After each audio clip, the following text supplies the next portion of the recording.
ITR के form दोस्तों आपको कौन सी इनकम पर कौन सी आईटीआर के फॉर्म भरने हैं। अभी जो हमारा साल खत्म हुआ है दोस्तों, जो फाइनेंशियल ईयर 23-24 है, और इस फाइनेंशियल ईयर का जो असेसमेंट ईयर होगा वो 24-25 होगा। मतलब आपके आईटीआर के ऊपर ये लिखा हुआ आएगा और आपका फाइनेंशियल ईयर ये होगा। तो इसमें कैसे कैसे आपको रिटर्न भरनी है, सबसे पहले हम बता दें आपको, आईटीआर है वो फाइल करना मैंडेटरी किसके लिए है दोस्तों। इस साल से जो दो टैक्स स्लैब हैं, न्यू टैक्स स्लैब और ओल्ड टैक्स स्लैब, इन दोनों में अलग अलग लिमिट यहां पे डिफाइन कर दी है। अब ग्रॉस टोटल इनकम दोस्तों आपकी किसी भी तरह की छूट लेने से पहले जो 5 तरह के हेड होते हैं, salary, PGBP, capital gain, other source, और इसके अलावा दोस्तों आपका हाउस प्रॉपर्टी का जो इनकम होती है, उन सभी को मिलाकर के अगर हम जोड़ते हैं और किसी भी तरह की छूट लेने से पहले अगर आपकी इनकम 2.5 लाख से ऊपर चली जाती है तो आपको आईटीआर भरनी पड़ेगी। अगर आपकी एज 60 साल तक है, 3 लाख से ऊपर चली जाती है अगर आपकी एज 60 साल से 80 साल है, 5 लाख से ऊपर चली जाती है अगर आपकी एज है दोस्तों 80 साल से ज़्यादा है, ये दोस्तों नॉर्मल टैक्स पेयर हो गया, ये सीनियर सिटीजन हो गया, ये सुपर सीनियर सिटीजन हो गया है। तो इस तरह से इन लोगों को आईटीआर भरनी जरूरी है अगर आप ओल्ड टैक्स स्लैब में जाते हैं। और वहीं पर दोस्तों अगर आप न्यू टैक्स रेजाइम में जाते हैं, चाहे आपकी एज 60 हो, 60 से 80 हो या 80 से ज़्यादा हो दोस्तों, तो आपके लिए एक ही लिमिट है 3 लाख, 3 लाख, 3 लाख। यहाँ पे किसी भी तरह का भेदभाव नहीं किया गया है।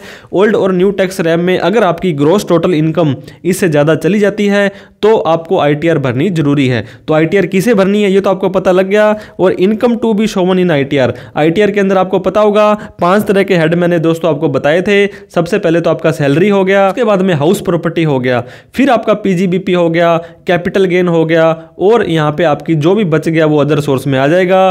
फाइनेंशियल ईयर 23-24, असेसमेंट ईयर 24-25 के लिए आपको बिल्कुल करेक्ट और एग्जैक्ट आईटीआर का फॉर्म भरना है ताकि इनकम टैक्स डिपार्टमेंट से किसी भी तरह की दिक्कतों का सामना ना करना पड़े। कितने तरह के जो दोस्तों आईटीआर के फॉर्म्स होते हैं, आईटीआर 1, 2, 3, 4, 5, 6 और 7 तरह के आईटीआर के फॉर्म होते हैं दोस्तों। आपको मैंने बताया सैलरी की इनकम या पेंशन की इनकम आती है, हाउस प्रॉपर्टी जो रेंट है आपकी, चाहे दुकान का हो चाहे मकान का हो दोस्तों, या आपने होम लोन ले रखा हो, कैपिटल गेन आपने शेयर मार्केट में या कोई प्रॉपर्टी को बेचा तो वो इनकम आई, बिजनेस के अंदर कोई माल खरीदते बेचते हो, कोई सर्विस देते हो दोस्तों। इसके अलावा अदर सोर्स की इनकम, एफडी का ब्याज, सेविंग का ब्याज, कोई भी पार्ट टाइम की इनकम आती है। तो दोस्तों ये 5 तरह के हेड होते हैं। इसके अलावा किसी भी तरह की इनकम आपको यहाँ पे नहीं आती है। तो ये 5 हेड आ गए। अब हम बात करेंगे दोस्तों आईटीआर 1 की, जिसे कि सहज फॉर्म भी बोला जाता है। ITR 1 is for resident individual. अगर आप एक एनआरआई हैं तो आईटीआर 1 आपके लिए एप्लीकेबल नहीं है। इनकम फ्रॉम सैलरी या पेंशन, सैलरी आ रही है या पेंशन आ रही है, दोनों चीज़ें आ रही हैं दोस्तों। इनकम फ्रॉम 1 हाउस प्रॉपर्टी, अगर आपके पास एक घर है, चाहे तो आपने उसको रेंट पे दे रखा हो, चाहे आप उसको खुद रह रहे हो, खुद रहेंगे तो दोस्तों उसकी इनकम तो कुछ नहीं होगी। लेकिन आपने अगर उस पर होम लोन ले रखा है तो होम लोन की छूट लेने के लिए आपको जो है आईटीआर 1 भर देनी है। इनकम आपके अदर सोर्स है दोस्तों, एफडी का, पार्ट टाइम ब्याज है, कोई भी स्पेशल इनकम वगैरह आ रही है आपकी, और आपकी एग्रीकल्चर इनकम दोस्तों 5,000 या उससे कम है तो आपको आईटीआर 1 का फॉर्म भरना है। किन लोगों को आईटीआर का फॉर्म 1 नहीं भरना है? अगर सारी की सारी इनकम आईटीआर 1 वाली है लेकिन इनकम 50 लाख से ज़्यादा चली जाती है तो आईटीआर का 1 आप नहीं भर पाएंगे। एग्रीकल्चर इनकम अगर आपकी 5,000 से ज़्यादा है आईटीआर 1 नहीं भर पाएंगे। कैपिटल गेन शेयर मार्केट की इनकम है आईटीआर 1 नहीं भर पाएंगे। कोई भी बिजनेस या प्रोफेशन है आईटीआर 1 नहीं भर पाएंगे। एक से ज़्यादा मकान है दोस्तों तो आईटीआर 1 नहीं भर पाएंगे। अगर किसी कंपनी में डायरेक्टर हैं आईटीआर 1 नहीं भर पाएंगे। अनलिस्टेड इक्विटी शेयर है आईटीआर 1 नहीं भर पाएंगे। कोई भी एसेट है इंडिया से बाहर आईटीआर 1 नहीं भर पाएंगे। और दोस्तों अगर आप एक रेजिडेंट नहीं है, एनआरआई वगैरह हैं, तो भी आईटीआर 1 आपके ऊपर एप्लीकेबल नहीं है। कोई फॉरेन में एसेट है दोस्तों आईटीआर 1 नहीं भर पाएंगे।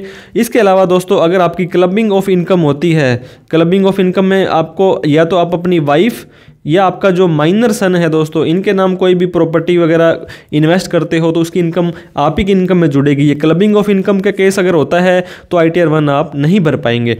इसके बाद में दोस्तों आईटीआर का 1 का जो है आईटीआर फॉर्म है वो सबसे ज़्यादा भरे जाने वाला फॉर्म है।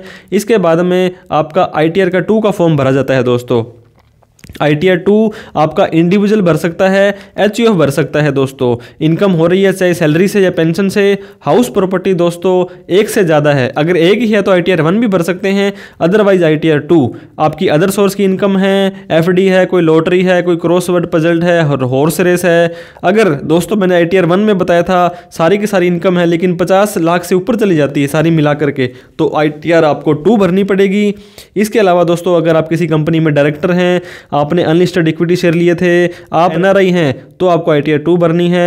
शेयर मार्केट से या किसी भी प्रॉपर्टी से आपको इनकम हुई है दोस्तों, ये लॉन्ग टर्म या शॉर्ट टर्म है, सेम डे खरीद के सेम डे बेचा, वो ITR 2 नहीं भर सकता है दोस्तों।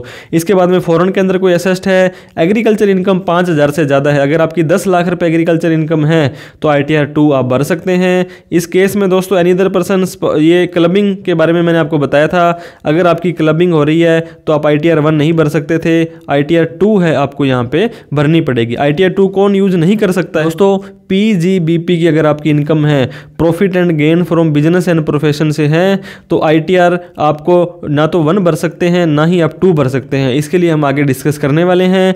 ITR फॉर्म, ITR 4 है जो दोस्तों 4, इसे सुगम बोलते हैं, सुगम।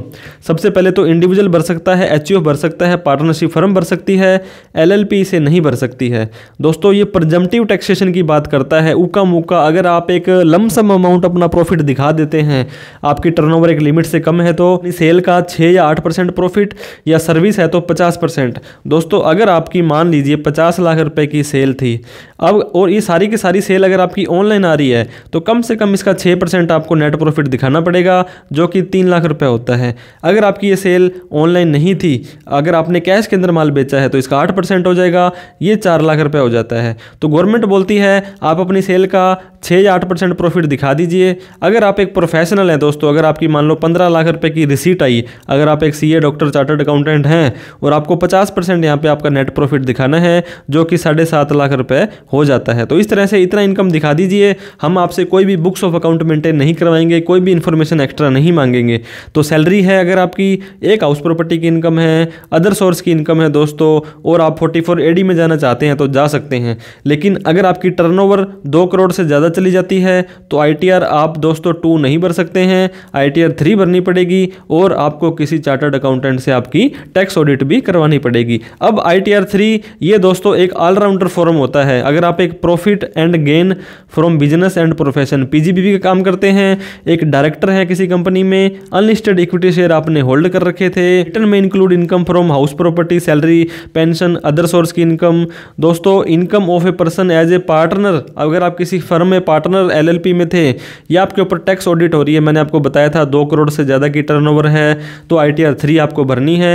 ITR 3 का फॉर्म है दोस्तों ऑलराउंडर है। अगर 1 एप्लीकेबल नहीं हो रही, 2 एप्लीकेबल नहीं हो रही, 4 एप्लीकेबल नहीं हो रही, तो आप आंख बंद करके ITR 3 का फॉर्म भर सकते हैं। थोड़ा सा डिटेल्ड के अंदर कॉम्प्लिकेटेड होता है, लेकिन ITR 3 का फॉर्म आप यहाँ पे भर सकते हैं। दोस्तों अगर आपने शेयर मार्केट के अंदर कोई काम किया है, इसके अंदर आपने इंट्राडे के अंदर कोई काम किया है दोस्तों, F&O फ्यूचर एंड ऑप्शन में आपने काम किया है, तो आपको ITR 3 का फॉर्म भरना है, ताकि इन फ्यूचर में किसी भी तरह की दिक्कत का सामना ना करना पड़े। ITR 5 है दोस्तों, अगर आप एक LLP है या पार्टनरशिप फर्म है, AOP है, BOI है, AOP यानी एसोसिएशन ऑफ पर्सन, BOI यानी बॉडी ऑफ इंडिविजुअल, फर्म वगैरह हो गई, बिजनेस ट्रस्ट हो गई, आर्टिफिशियल जुरिस्डिक्शन पर्सन हो गया दोस्तों, तो ITR 5 आपको भरनी है। ITR 6 दोस्तों कंपनीज को भरनी होती है, चाहे आप पब्लिक लिमिटेड हैं, चाहे आप प्राइवेट लिमिटेड हैं, चाहे आप OPC हैं, 1 पर्सन कंपनी, आपको ITR 6 का फॉर्म भरना है। ITR 7 दोस्तों, अगर आप एक ट्रस्ट या रिलीजियस चैरिटेबल ट्रस्ट हैं, आप सेक्शन 80G में रजिस्टर्ड हैं दोस्तों, तो आपको ITR 7 का फॉर्म भरना है। अगर आप एक एजुकेशनल इंस्टीट्यूट हैं दोस्तों, तो सेक्शन 1023 के अंदर आप ITR भरना चाहते हैं, तो भी आपको ITR 7 का फॉर्म भरना पड़ेगा दोस्तों। अब ITR V क्या होता है? आप कोई भी ITR ले लीजिए, 1 2 3 4 5 6 7, तो इसकी एक ITR V दोस्तों ये कॉमन फॉर्म होता है, जहाँ पे आपने रिटर्न भरी, आपने ITR भरने के बाद में दोस्तों आपको एक पेज निकलेगा यहाँ पे ऐसा करके, अगर वो नीचे कोई इनकम की डिटेल नहीं आ रही है, तो मतलब ये आधा पेज है नॉन वेरीफाइड पेज है, तो उसे जब तक वेरीफाई नहीं होता दोस्तों, तो ITR V कहलाता है वो, और आप इसे वेरीफाई करने करनी पड़ती है 30 दिन के अंदर अंदर, जिसके अंदर बेसिकली दोस्तों आधार OTP होता है। इससे आप नेट बैंकिंग भी यूज़ कर सकते हैं। इसके बाद में EVC भी होते हैं और भी कुछ मेथड होते हैं दोस्तों। अगर कोई भी मेथड काम नहीं कर रहा है तो आप सिंपली क्या करेंगे, CPC बेंगलोर के अंदर आपको ये जो है इसका साइन करके इस ITR के फॉर्म को भेज देना है। अदरवाइज आपकी जो ITR वो मानी जाएगी जिस दिन आप साइन कर रहे हैं। दोस्तों फॉर एग्जांपल अगर आपने 30 जुलाई 2024 को अपनी ITR भर दी है और आप उसको वेरीफाई नहीं कर रहे हैं, क्योंकि आपको पता होगा 30 दिन के अंदर अंदर वेरीफाई करेंगे तो ये मान लेंगे कि आपकी 30 जुलाई को भरी है।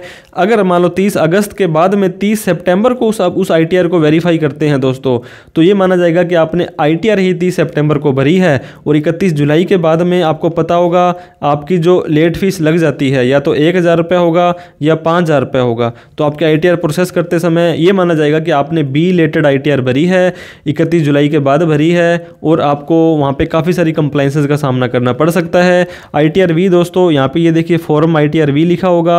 ITR है तो ये 4 लेकिन यहाँ पे ITR V लिखा हुआ है, तो काफ़ी सारे लोग इसे ITR 5 समझ लेते हैं, तो ऐसा नहीं समझना है आपको। तो ITR 4 का फॉर्म है, लेकिन जो भी ITR होंगे विदाउट वेरीफाइड वो ITR फॉर्म V कहलाएंगे। और ITR एक्नॉलेजमेंट दोस्तों, ITR को वेरीफाई करने के बाद में चाहे किसी भी तरह की ITR हो जो वेरीफाइड हो गई है वो ITR एक्नॉलेजमेंट कहलाती है। तो इस तरह से हमने कोशिश की दोस्तों, आप अपना प्रॉपर एप्रोप्रिएट ITR का फॉर्म भरना है। ITR 1 2 3 4 5 6 7 जो भी सही ITR का फॉर्म है वो भरें। वीडियो अच्छी लगी हो तो लाइक करें। अभी तक हमें सब्सक्राइब नहीं किया तो प्लीज़ आप इस चैनल को सब्सक्राइब जरूर करें दोस्तों, हमारा हौसला बढ़ जाएगा। कोई डाउट क्वेरी रह जाती है आपकी दोस्तों, ऐसी कोई चीज़ हमने डिस्कस करने से रह गई हो तो प्लीज़ आप कमेंट करके हमें बताएं ताकि हमें भी पता लगे और हमारे और व्यूवर्स को भी पता लगे। और इस वीडियो को सभी लोगों में शेयर करें जो थोड़े से टेंशन में रहते हैं ITR भरने से रिलेटेड कि कौन सी ITR उन्हें भरनी है। देखने के लिए बहुत बहुत धन्यवाद दोस्तों आपका। Thank you so much. जय हिंद, जय भारत।